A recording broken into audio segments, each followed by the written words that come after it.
Guys, the resilience of property 2025, the recap, 2026, where we're going, and the resilience that we're seeing in property at the moment. Stay tuned. We're going to give you a really good summary.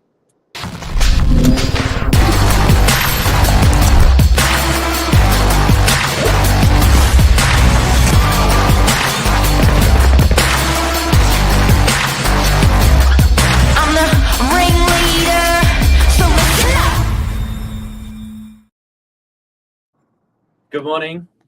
Top of the morning. How you been, Billy? We missed you. The first one back for 2026. God, I'm excited. How are you? Pumped.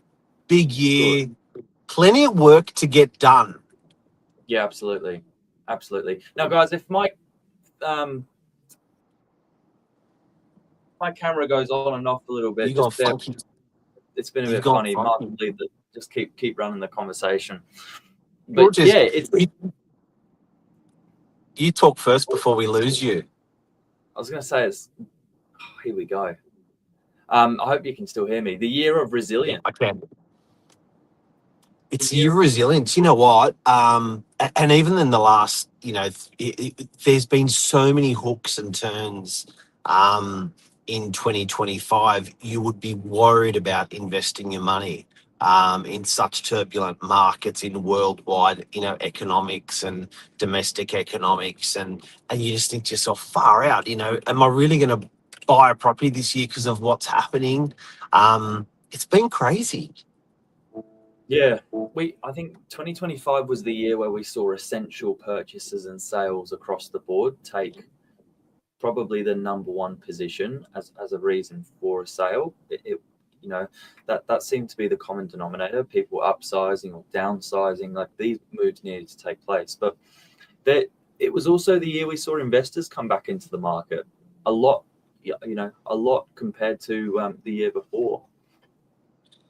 You know what? It felt like a stabilization year where, in terms of that's what property did. Certainly not what politics or the economy or the world's done. It hasn't stabilized, but property seems like it has. Yeah, and it's interesting to look at the data and look at where the best growth cycles have been. I think on the back of COVID, there was some really good. There were some really good numbers reported in regional areas, and that north migration up the east coast. A lot of people moving away from Sydney, but it's funny how the capital city has done really, really well, particularly in these turbulent times. And we're going to give you a bit of a reason why, and I think this is important. It shows a backbone for Sydney and other key cities.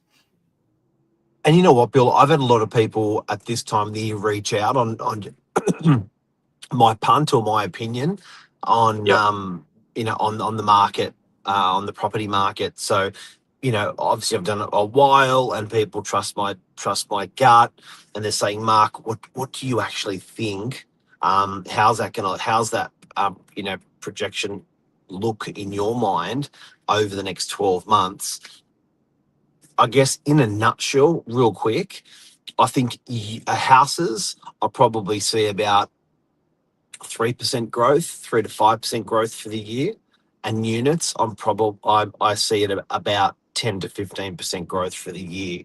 So I'm really bullish on, and that's stock that sits under 1.5 million.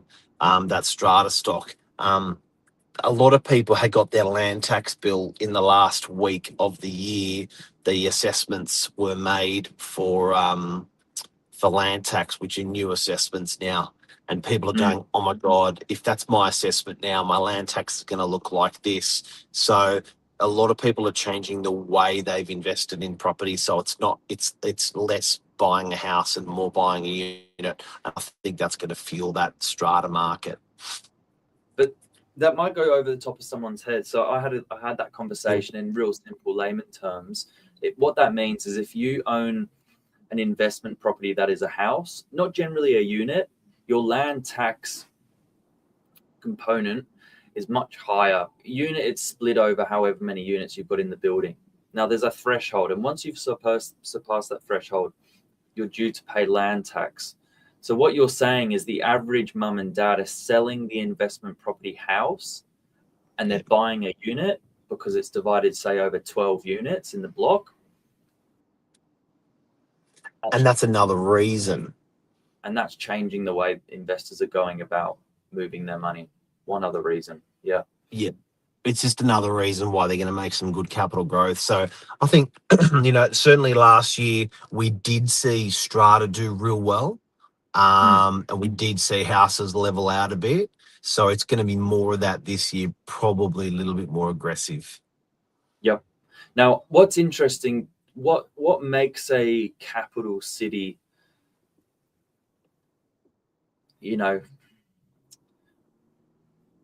historically perform well? Here are a few bullet points. Depth of demand.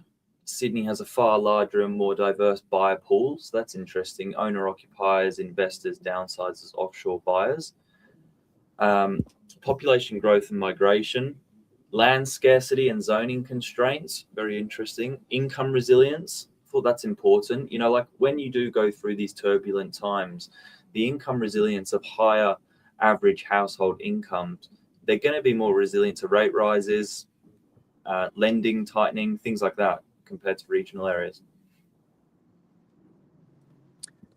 And Bill, I think also with a lot of the turbulence that we've been through COVID, and with a lot of the turbulence we go through with, geopolitical tensions and stuff that happens around the world, I think it actually reinforces really good countries. It makes really good countries actually perform better. An example of Switzerland, money, right? People have always put money into Switzerland because of why? Well, when all shit hits the fan, Switzerland just sort of pushes through. I feel like we're the Switzerland of Asia a little bit, with Australia. But, the big thing that hits the top of those lists that supports all of those things that you just read out for me is security, which is safety, good health system, good education for kids. We take all of those things, of course we have heaps of good universities. And of course I can walk the street at 10 o'clock at night and not have to run. Not have to feel like I'm being chased, or, I can get around. So, these things are underpinning our great property markets. Absolutely. And you're buying into that as a part of a capital city lifestyle and capital growth. So yes, it's the accommodation over your head, but it's also the transport networks you've got around you. It's also got the lifestyle component there as well. We're lucky on a positioning like the insular peninsula, northern beaches, where you've got, the beach, some of the best beaches in the world, the likes of Manly regarded as some of the best beaches in the world, but then also city access in 40 minutes. Yeah. So it's very, very, very, very hard to come by. And that comes into price. So I think in summary, looking at the year ahead, guys, I think we can afford to be a bit bullish and a bit positive about it, even though with tensions and stuff that we see going on around us. There's always something going on around us, really. Yeah, absolutely. There's always news, or positive or negative. Like there's always, particularly negative, but there's always, like, if it bleeds it reads. There's always stuff, a reason why the markets are, and it just keeps on going. The rule of measure is double every 10 years for most places across Sydney. And so far, units are the one that's under. So there you go, guys. We're going to be the ones reporting that this year.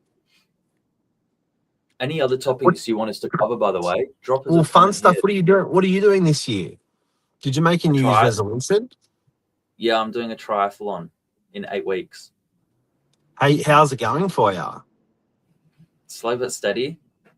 Didn't do my swim this morning. I have to make it up this evening. You got abs? No.